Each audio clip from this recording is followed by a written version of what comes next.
Jangan.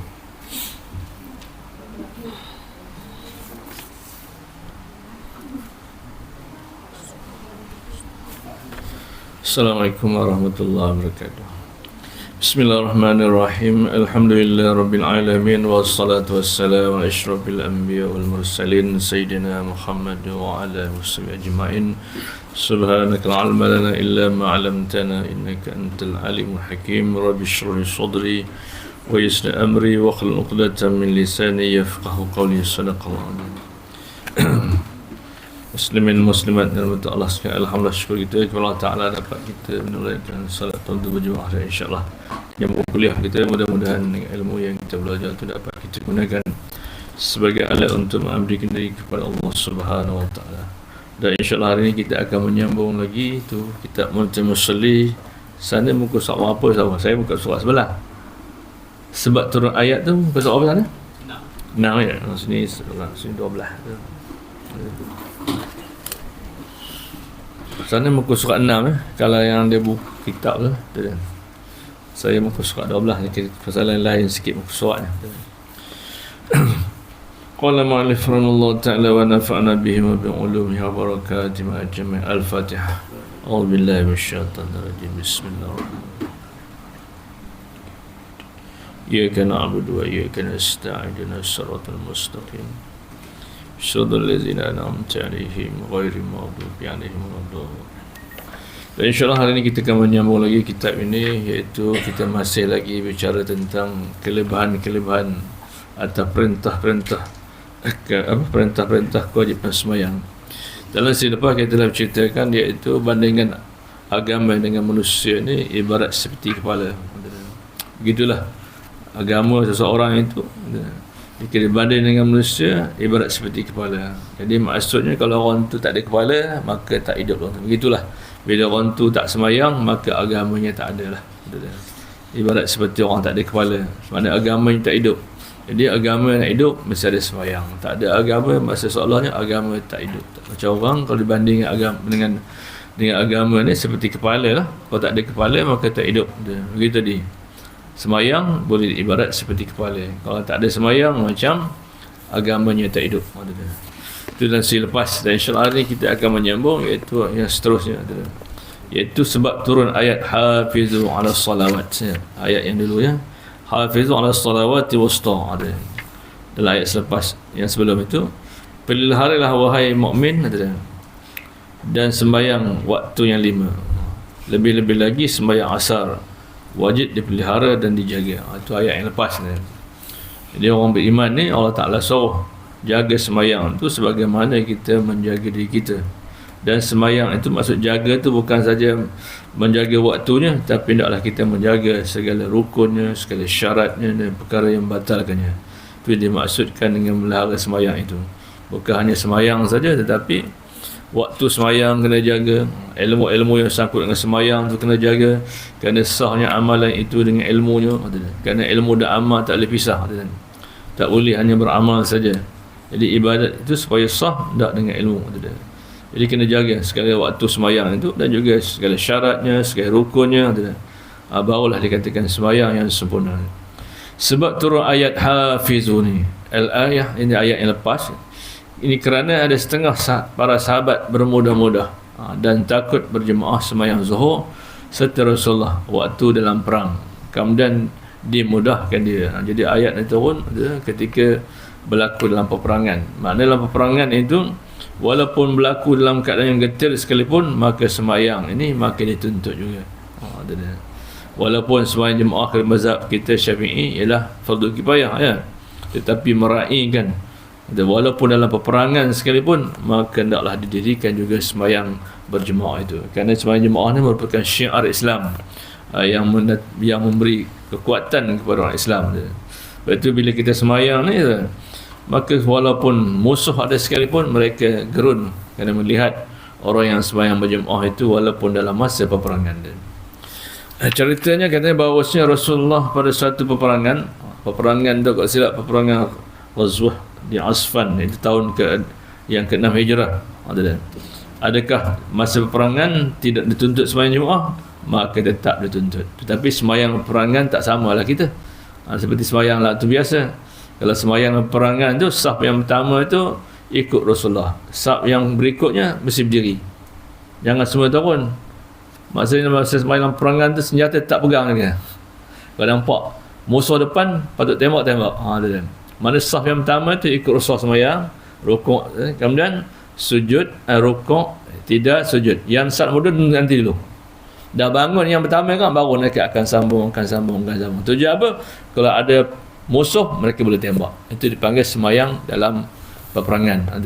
Dia tak semua. Kalau umpama 5 saf tu tak boleh semua ikut rukuk sujud bersama. Dia mesti dulu ke orang yang saf pertama tu. Saf pertama tu dah turun semua sekali, dah rukuk, udah i'tidal, udah sujud. Yang kita masih lagi belakang saf dulu tu. Bila orang ni dah bangun, baru orang yang berikut akan menjalankan seperti berikut. Tujuan apa? Nak menjaga keselamatan. Senapan pegang itu. Itu dia. Itu menandakan walaupun dalam keadaan getir sekalipun, sembahyang ni tidak boleh ditinggalkan. Itu dia. Kalau kita tinggalkan, maknanya kita termasuk orang yang mencuai-cuaikan ibadat.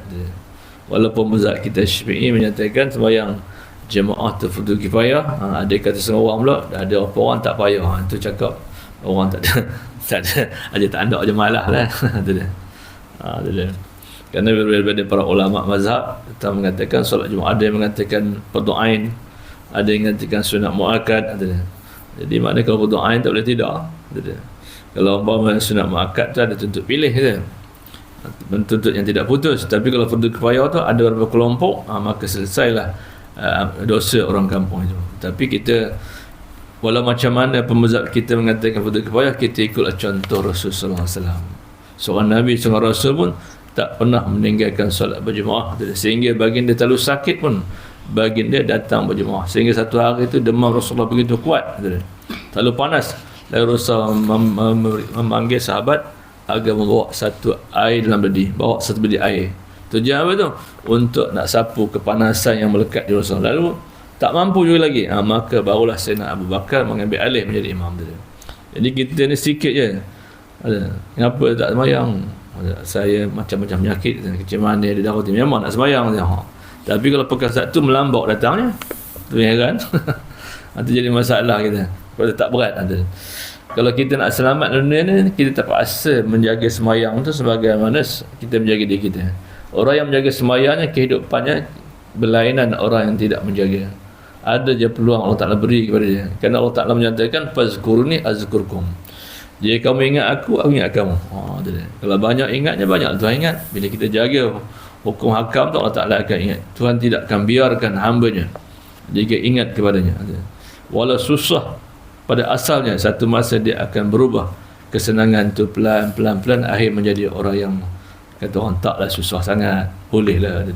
Dibandingkan orang yang susah tapi langsung tak sembahyang, lagi bertambah teruk kehidupannya. Jadi ceritanya bahawasanya Rasulullah pada satu perangan sembahyang zuhur, ia berserta para sahabat.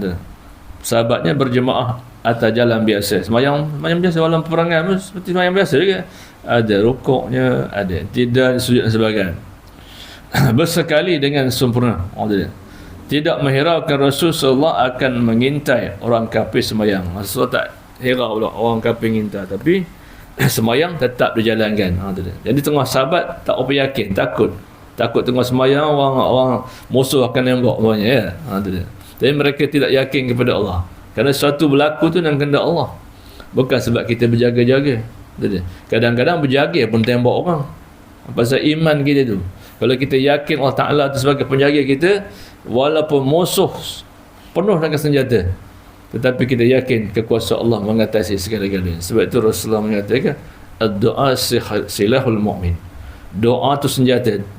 Tak ada Rasulullah kata senapang ke tombak senjata. Sebab itu bila kita semayang tu, sebab itu semayang dari segi lurah maksudnya doa. Orang yang berdoa ni lebih hebat daripada senjata itu. Maka sesudah semayang, menyesal kafir-kafir itu dengan tidak langgar dan menerkam selalu di waktu Rasulullah berjemaah. Masa sembahyang jemaah dalam peperangan itu, ada para orang kafir kata, baik kita bantah atau dia tengah sembahyang. Mereka bukan tahu dia. Kalau kita tembak pun kata, orang kafir dia. Tapi sebelum sembahyang, masa tengah sembahyang tu masih fikir lagi. Nak tembak ida orang Islam ni. Ada yang mengatakan sepatut tengah sembahyang kita tembak dia.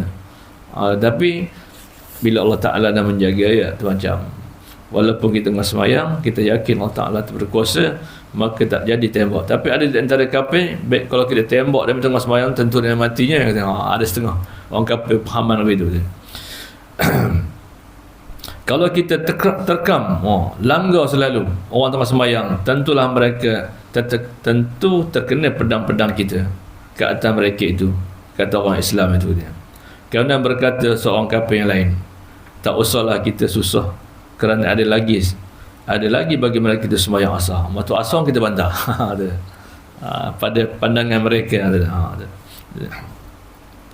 Yang tadi lepas tak apa dia. Tak usahlah kita susah, kerana ada lagi bagi mereka sembahyang asar yang mereka itu muslimin, terlebih kasih kepada ibu bapa mereka. Mereka orang Islam ni payah kita nak buat. Sembahyang mereka itu ibarat seperti mereka kasih mak bapak nama dia. Jangan kita rasa walaupun masa zuhur tak dapat kita nampak, waktu asar kita bantah. Kerana mereka jarang, mesti setiap waktu mesti mereka sembahyang. Jarang mereka tak sembahyang. Kata pendapat orang kafir ada. Itu di antara orang kafir ni, dia walaupun mereka kafir, dia dapat merasakan tentang sembahyang tu mengatasi segala-galanya. Orang kafir pun tahu tentang kelebihan sembahyang. Apa tadi orang Islam dia buat tak tahu je. Orang kafir pun rasa hebat sembahyang itu.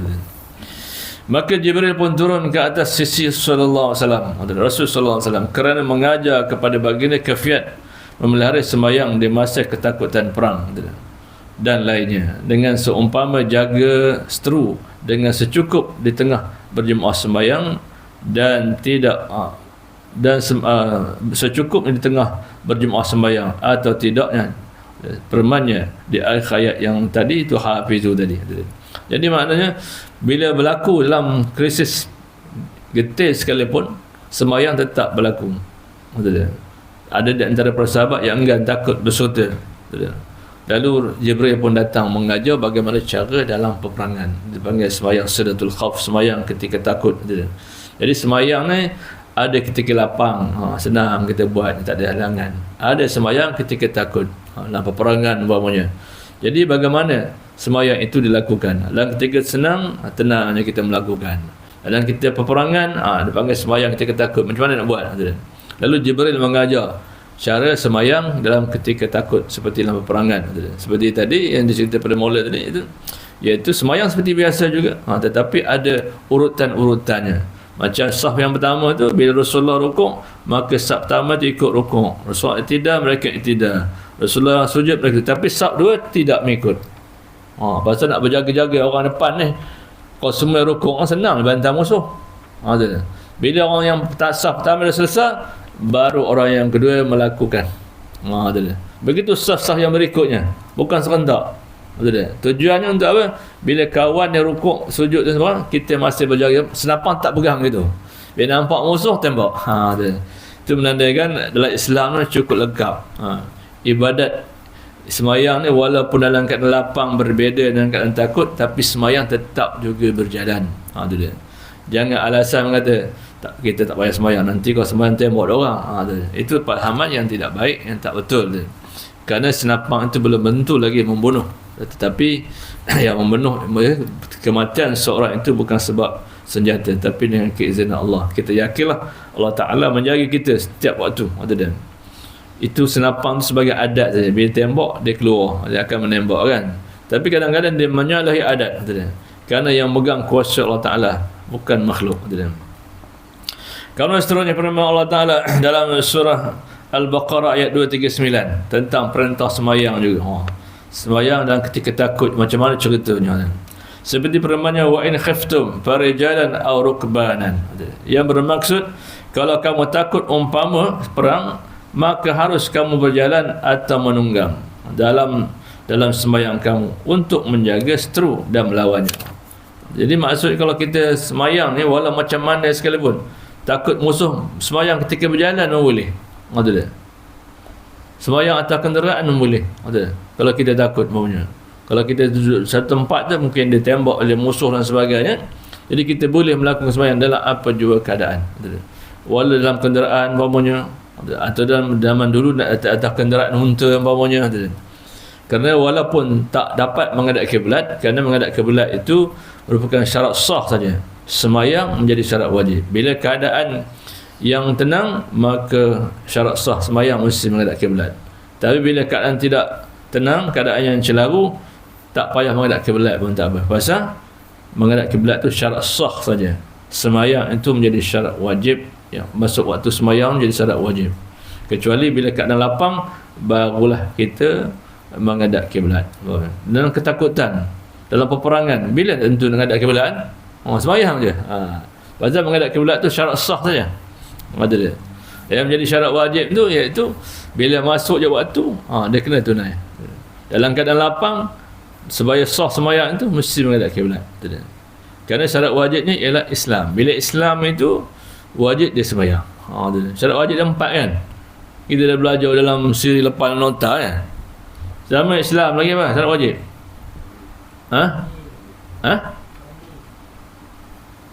Zaman Islam balik lagi? Buat akal lagi? Ya, ke buat akal pun. Betul ya? Melompat syarat wajib kan saya bagi nota tu. Dah bungkus lemak ke pun tak? Tengoklah syarat wajib ada 4 kan. Syarat sah dan semayang.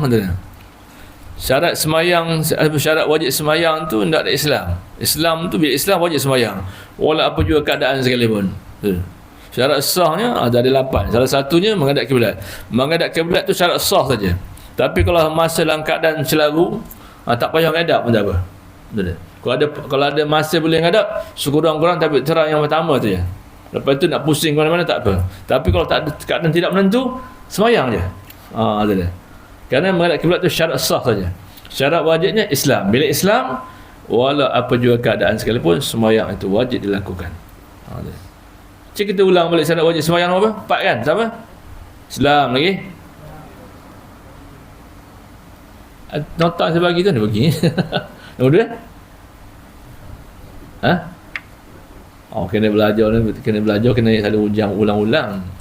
Nak murajaah, selalu ulang. Tak langsung lah.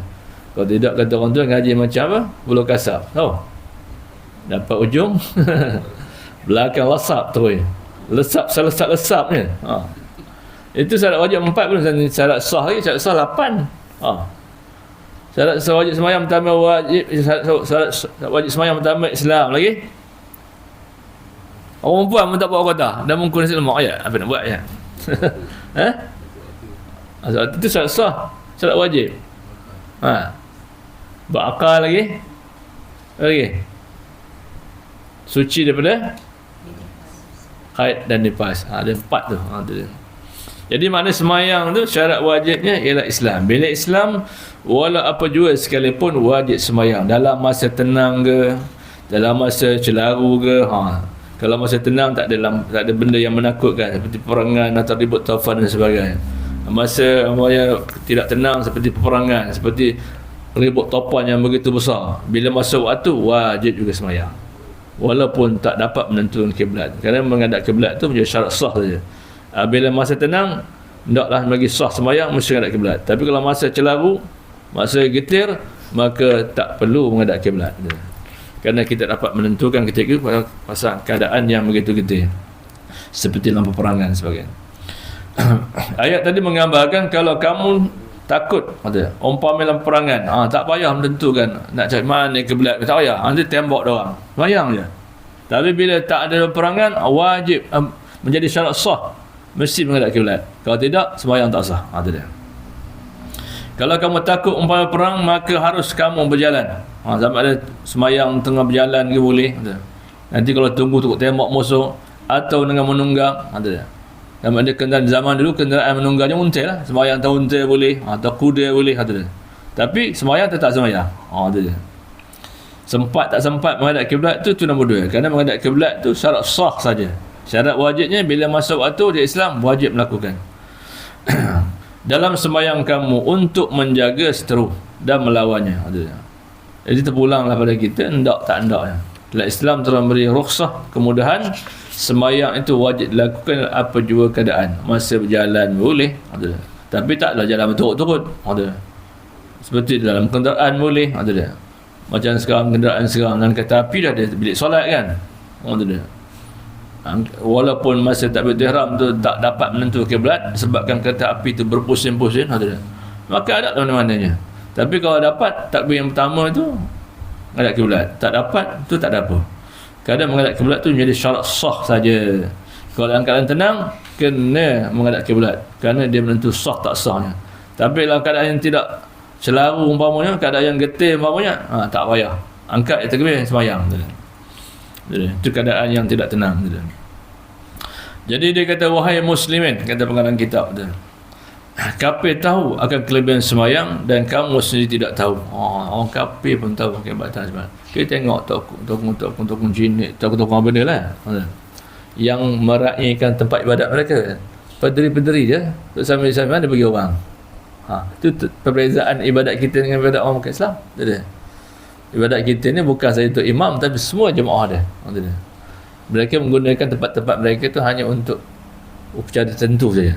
Tapi tempat ibadat kita ni sepenuh masa, jika sekiranya umat Islam tahu, mereka akan memenuhi tempat-tempat ibadat itu. Jadi orang kafir dia tahu, orang Islam cukup jaga sembahyang begitu hebat. Kadang orang kafir pun tahu orang Islam jaga sembahyang seperti mereka seorang anak, seorang bapa sayang kepada anak seperti anak sayang bapa dia. Jadi kata pengarang kita, wahai muslimin, orang yang beriman, orang Islam, kafir tahu, orang kafir tu kelebihan sembahyang dan kamu sendiri tidak tahu, maka hendaklah kamu bersungguh-sungguh mengaji, nak belajar supaya dapat mengetahui tentang kelebihan sembahyang tu. Hendaklah kamu bersungguh-sungguh mengaji dan faham kitab-kitab umpama ini. Nak bagi sembahyang cantik tu kita nak faham, baca kitab-kitab. Seperti salah satunya seperti kitab umpama ini, kitab Munatul Muslim ni, maknanya di antara satu kitab yang amat detail dalam memahami ibadat sembahyang.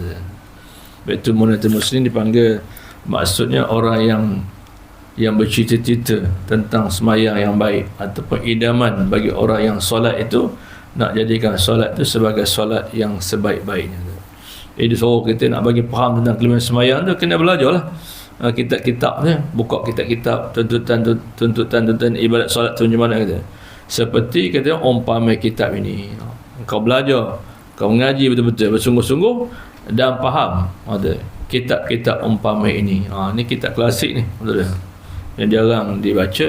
Pasal kitab klasik ni dia bukan saja menceritakan luaran, tetapi dia melibatkan dalaman sekali. Jadi kita kena berusaha untuk sembahyang, walaupun sembahyang tu wajib, tetapi ada satu lagi yang wajib, ialah mengetahui ilmu sembahyang. Sembahyang pun wajib, mengetahui ilmu sembahyang pun wajib. Jadi kedua-duanya wajib. Tak mau hanya sembahyang saja tahu, tapi tak tahu ilmu-ilmu untuk melakukannya. Sebab itu salah satu syarat sah sembahyang ialah mengetahui kafiat sembahyang. Kalau kafiatnya tak tahu, maka tak sah ibadat itu. Dia bukan ibadat, bukan boleh buat saja. Dia buat kena ada ilmu di dalamnya. Kerana ilmu dan amal ni dia bergandengan, tak boleh dipisahkan. Macam kita lah, roh dengan nyawa, mana boleh pisah?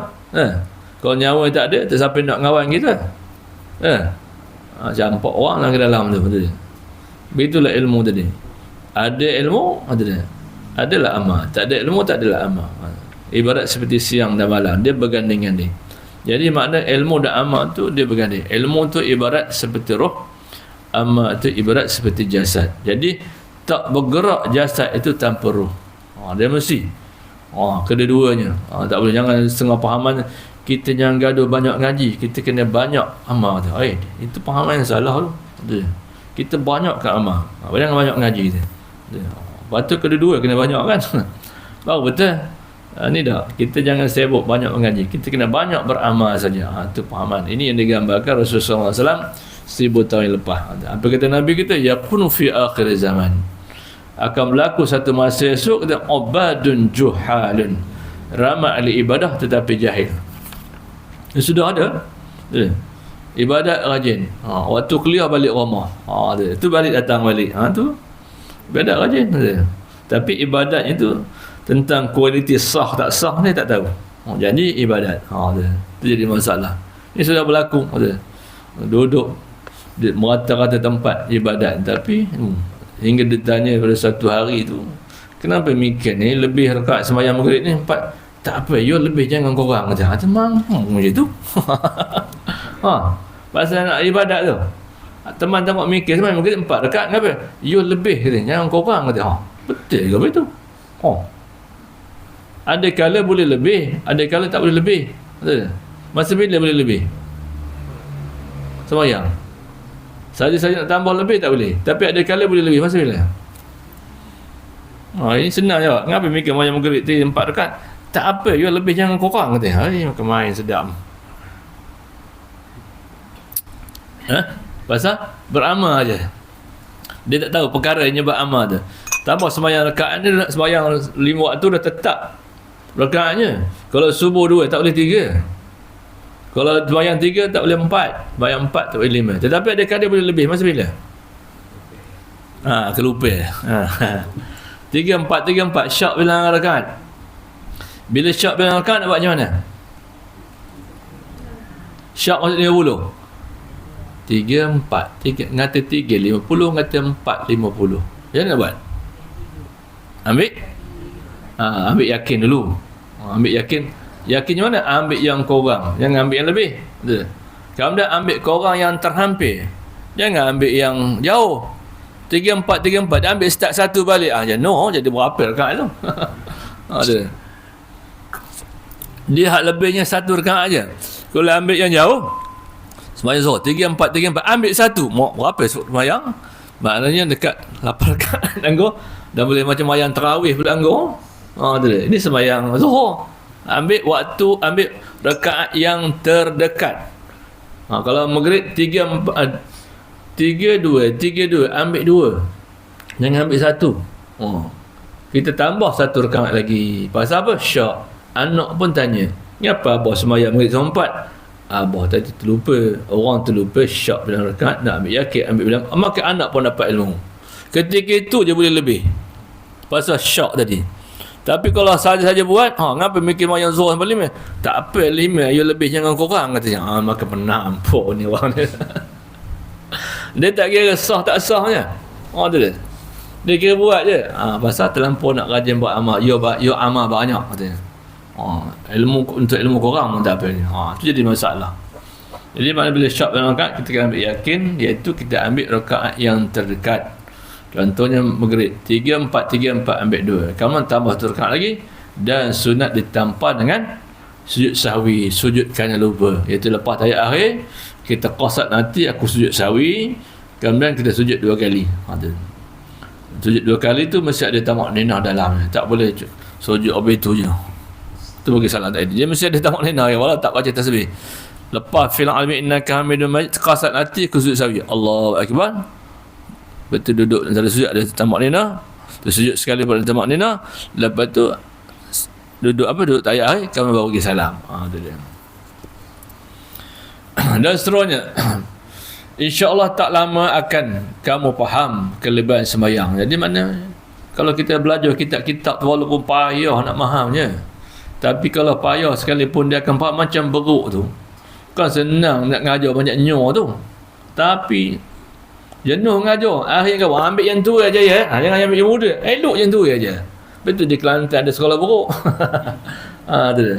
Kalau kita nak beruk, nak pandai banyaknya, pergi rantau sana. Berapa bulan tahu? 3 bulan ke setahun dia. Tu dia. Dia pandai je. Boleh nak ngajar bukan senang. Tapi dia dah ajar kata, ambil yang tu aja, yang kulit kuning. Macam mana dia boleh faham? Kulit kuning je, tak nak kulit hijau aja. Dia ambil kulit kuning. Jadi mana kalau beruk binatang boleh dia ajar, macam mana manusia? Tentulah manusia lebih terhadapan lagi. Tapi kalau tak belajar, dia lebih teruk pada beruk lagi. Dia. Tengoklah YouTube tu. Beruk aja pakai seluruh baju pun pandai. Tak pakai seluruh baju ngelabah, dia nak pakai je seluruh baju ya. Biasa beruk kaki 4 serentak. Ni tak macam kita pula. Elok yang nongkat over itu je. Mentok kau tak ada pakaian apa empat berfungsi atas tanah. Ada je. Itu macam ya. Benda binatang pun kalau dia faham, dia ikut, apatah lagi manusia. Jadi dia kata insya-Allah tak lama akan kamu faham kelebihan semayang. Sebab apa kita mengkaji kitab-kitab tadi? Kitab-kitab ni dia menceritakan semayang tu begini. Kemudian cara-caranya begini gitu. Tapi kita belajar, kalau tak belajar, mesti ada rujukannya. Kalau tak ada rujukan, kita kata kita je yang buat. Ini kuasa betul kot. Ini semayang tak boleh kot. InsyaAllah tak lama akan faham kelebihan semayang. Dan rajin berserta sedap kamu beramal dengannya. Dah faham, barulah rajin. Kalau sedap pula beramalnya, taklah sedap seperti makan lemang ke makan apa ke. Tapi maknanya sedap tu maksudnya hatinya sentiasa seronok untuk melakukan. Itu maksud sedap maknanya. Bila dia dah faham, maka dia rajin lah. Dia rasa sedap untuk beramal. Kerana orang tak nak beramal tu pasal dia tak faham.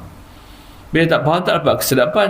Sebab itu bila masuk waktu maghrib, dia lebih ramai jemaah kedai makan. Kita tengok waktu maghrib, jemaah masjid yang kedai makan banyak-banyak. Tentulah banyak dia kedai makan. Setiap masa isi perut je. Kan masalah makan tu, masalahnya bila Tuhan panggil tu, pergilah. Tuhan sayang makhluk ni, tak tahu sayang. Kita panggil anak tak sampai 5 kali, tapi Tuhan sayang hamba sampai 5 kali panggilnya. Itu makna Tuhan tu sayang sangat manusia ni. Kita dengan anak kita pun tak ada sampai 5 kali manggil pun, sekali 2 je. Itu tanya hal lain je. Dah makan ke? Itu tanya. Apa tanya dia makan, dia lapar, dia ke dapur lah. Tak boleh tanya pasal makan, tak boleh suruh. Ini tanya dah makan ke? Tidak. Patut tanya dah semayang ke? Apa tunggu lagi? Nak tabang rotan dekat pinggang tu kan. Makan bawah itu. Baru betul. Dia tanya benda-benda yang tak bermanfaat. Dia bila lapar, dia ke dapur lah. Tak payah nak suruh.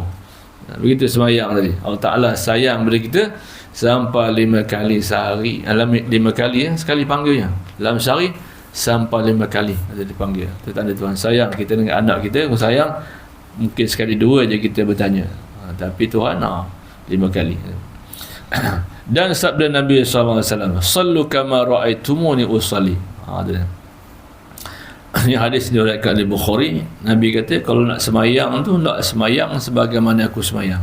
Jadi Rasulullah tak ada dah. Jadi macam mana lah kita nak ibadat sebagaimana ibadat yang dilakukan Rasulullah tu?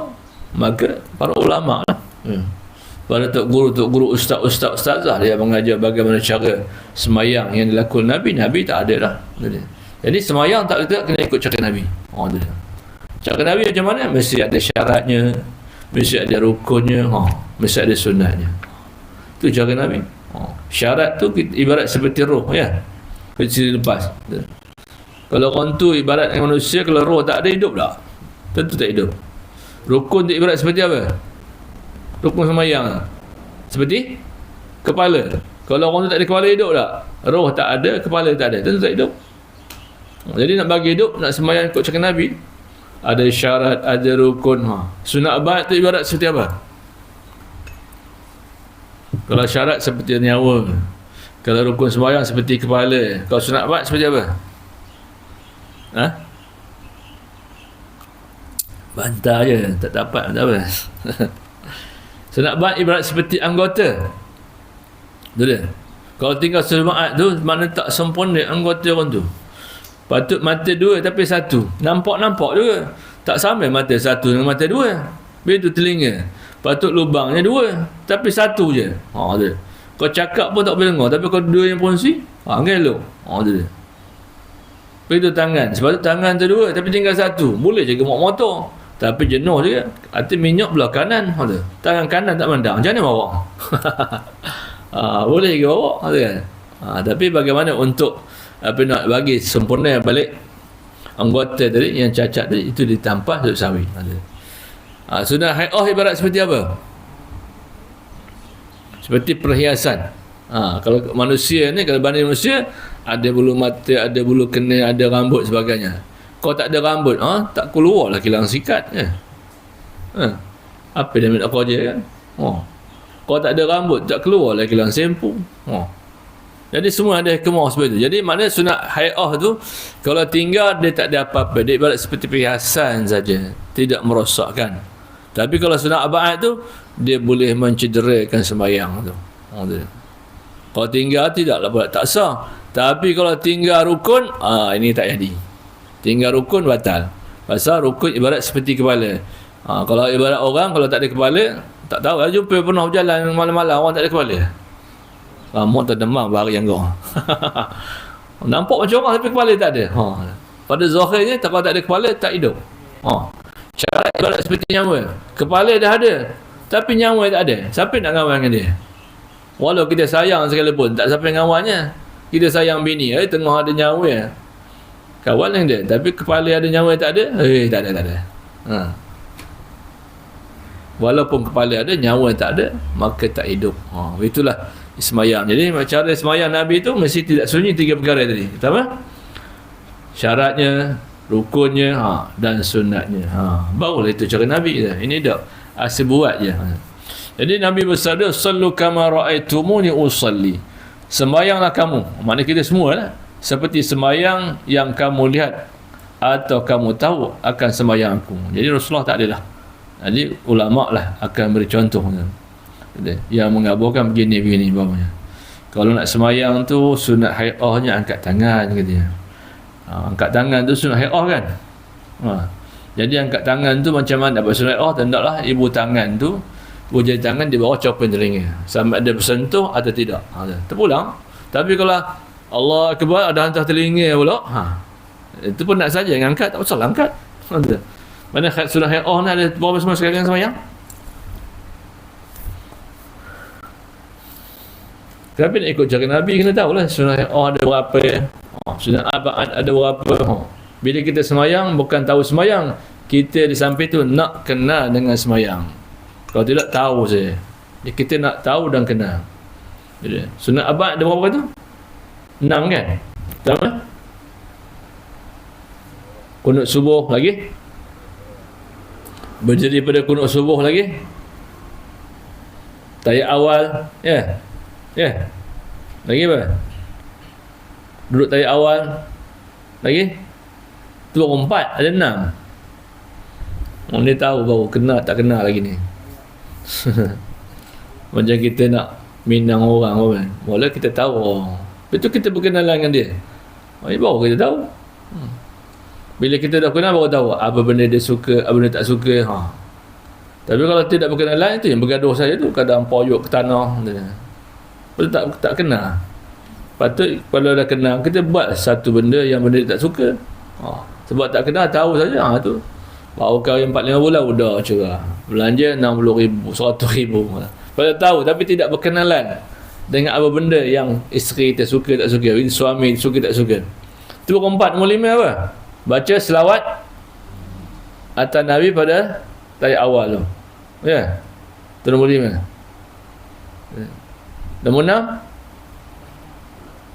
baca selawat atas keluarga Nabi pada tahiyat akhir. Tu dia. Dari 6 selawat. Kalau tinggal salah satu daripadanya, sunat ditampan sujud sahwi. Tu dia. Macam selawat dan tahiyat akhir tu, yang wajibnya Allahumma salli ala Muhammad saja. Tapi wa ala ali Muhammad kama sallallahu alaihi wasallam fil alamin innaka hamidum majid tu sunat abad. Kalau perut magam kita buat selawat sekadar wajib je. Asyhadu an la ilaha illallah wa asyhadu anna Muhammadar Rasulullah. Allahumma salli ala sayidina Muhammad ataupun Allahumma salli ala Muhammad. Assalamualaikum warahmatullahi. Tengah bermikir tak macam habis tak sah. Itu sunat je. Keluarga selawat atau keluarga Nabi pada akhir itu sunat. Yang wajibnya selawat atas Nabi. Itu sekadar wajibnya. Jadi sekadar wajib tahiyat awal tu, tahiyat akhir tu kan, dia rukun ke-10 kan, rukun sembahyang ke-10 kan. Mana sekadar wajib tahiyat akhir? Mana sekadar wajib tahiyat akhir?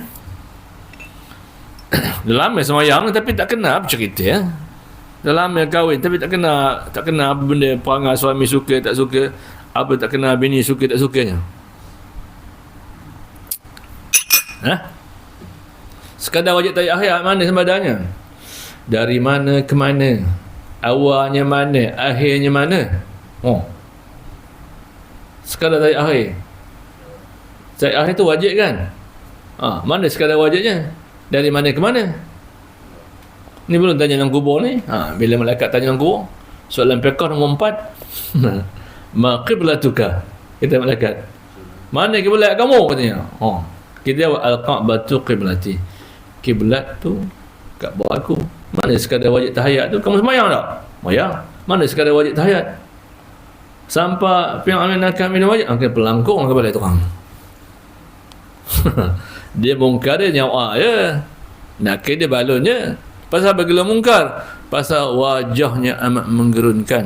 Wajah dia hitam ke biru-biruan. Tu dia. Suaranya bagai petir bila nyoa kita tu. Mati nak kita geram macam kena makan, macam tembaga sedang dipanaskan. Tu dia. Dia akan tanya. Nakir dia balonnya, tak dapat balon. Sekali balonnya tu masuk dalam bumi 70 hasta. 70 hasta tu berapa kaki? 240 kaki. Tarik balik. Kita terbenam dua mata kaki payah nak tarik. Ni satu badan ke bawah. Tarik lagi. Tanya lagi sampailah hari penentuan hari kiamat. Jadi mana sekadar wajib tahiyat akhir? Tahiyat akhir tu rukun ke-10. Ke-11-nya selawat, 12 salam, 13 tertib. Jadi yang ke-10-nya tahiyat akhir. Mana sekadar wajib sekadar akhir dalam sembahyang? Kaum ibu hak mana sekadar wajib tahiyat akhir dalam sembahyang? Selawat, bantah je. Esok kena balut mengubur tu. Sekadar wajibnya ialah bermula daripada at-tahiyyatul mubarakatus salawatut tayyibatun lillah dan berakhir wa asyhadu anna Muhammadar Rasulullah. Itu sekadar wajib tahiyat. Selawat tu dah masuk rukun yang lain. Kita jangan masuk bilik lain marah orang. Kalau bilik kita di hotel 16, jangan masuk 17. Kena terajang lah. Jadi rukun yang ke-10-nya tahiyat akhir. Sekadar wajibnya at-tahiyyatul mubarakatus salawatut tayyibatullah sampai wa asyhadu anna Muhammadar Rasulullah. Itu sekadar wajib. Itu rukun yang ke-10. Selawat tu rukun yang ke-11. Allahumma salli ala Muhammad tu. Itu dia. Yang ke-12 salam. 13-nya tertib. Tu kena tahu. Ini kita semayang tu kata Nabi kita, semayanglah kamu sebagaimana aku semayang. Bila sebut semayang, tahu semayang, berkenalan dengan semayang. Itu maksudnya orang yang ikut cara Nabi. Maka hendaklah kamu mengaji kitab. Tak boleh kitab betul, bahasa kitab kecil dulu. Kalau malah juga beli kitab, bawa buku Tegil-Limir pun jadi. Tak buku Tegil-Limir? Apa cakap tulis? Bahasa otaknya jangan percaya, dia kuat lupis sangat. Kita pakai otak nombor 2. Otak nombor 2 tulisan lah. Kalau otak nombor 1, lepas ni nak ke bendang, nyambil sahut, benda. Biar lupa ada otak nombor 2. Otak nombor 2 tulisan. Itu dia. Biar lupa tengok tulisan balik. Lepas tu, ilmu ni tu dia. Buku tu ibarat seperti pemburuan. Itu dia. Untuk mencatat, menulis tu. Bila dapat pemburuan tu cepat tangkap. Tulis cepat. Esok bila lupa, boleh tengok balik. Maka hendaklah kamu mengaji kitab. Kitab mereka. Mereka para ulama tentang menceritakan bab-bab solat, bab fiqh. Maka hendaklah kamu mengkaji kitab mereka itu supaya elok dan sedap sembahyang. Seperti elok sedap sembahyang baginda sallallahu alaihi wasallam. Jadi kena belajarlah tu. Bila kita ada kitab yang kita belajar, barulah sembahyang tu elok. Bila elok baru sedap. Bila sedap barulah kita suka melakukannya. Macam gula tu sedap. Tambah nasinya. Tapi gula tu sedap, sepinggan pun tak habis. Macam sedap. Walau dah kenyang, sumbat lagi. Begitulah ibadat. Jadi maka tak boleh tidak kita kena sembahyang sebagaimana sembahyang Rasulullah. Bagaimana nak sembahyang bagaimana Rasulullah, kita kena belajarlah. Kita faham tu dah. Kalau kita amalkan, baru datang kesedapan itu. Dan insyaAllah kita sambung akan datang faedah solat. Setelah kita faham, kita tahu apa faedah-faedahnya dalam kehidupan kita ni, ketika dunia dan juga ketika di akhirat nanti. Itu kita sambung faedahnya, faedah kelebihan bila kita telah beramal. Macam kita lah dalam dunia ni, bila kita buat sesuatu, tentu kita nak buat kerana ada faedah. Kalau tak ada faedah, buat apa ya? Jangan kita tanam nasi, apa faedah? Ni sebelum tutup, matuk tanam nasi, apa faedah? Pasal nak melantak kan? Tak melantak. Mau tak ada faedah, mak apa tanam nasi? Sisi je. Begitu semayang tadi. Apa faedahnya? Faedahnya kita akan cerita di sini akan datang. Cerita banyak bukan ingat pun, hal itu cukup. Hari ni cerita buat itu je. Nak faham, kena belajar. Nak belajar tu kena kitab. Kitab pun ada nak orang ajar. Kalau kitab saja tak ada orang ajar, jadi masalah tu. Dia kena ada orang mengajarnya. Tu saja. Macam sembahyang perangan macam mana. Kalau kita buat macam biasa, kena tembak je. Maknanya golongan yang pertama tu semua sembahyang biasa. Yang nombor dua tunggu dulu. Dah selesai nombor dua baru sambung balik. Okay, insyaAllah kita sambung dari sini akan datang. Wallahualam. Ada soalan sebelum kita berhenti? Tak ada? Ya.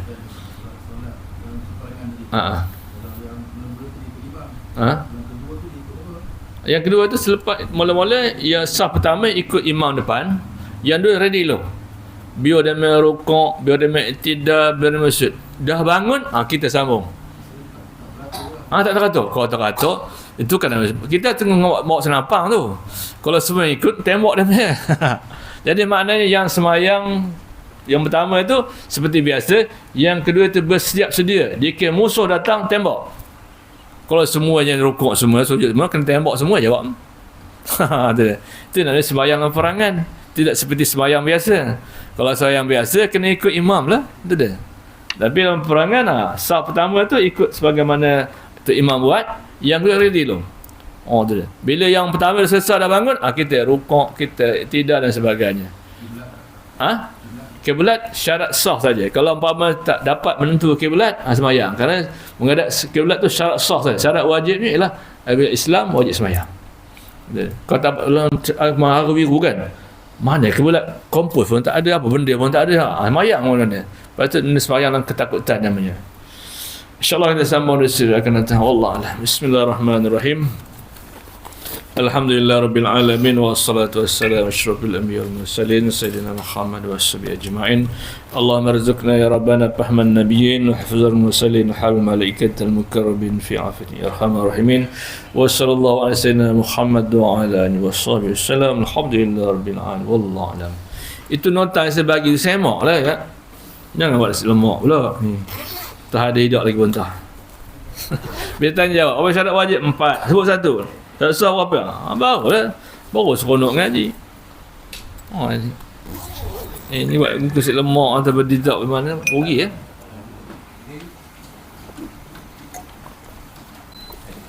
Wallahualam.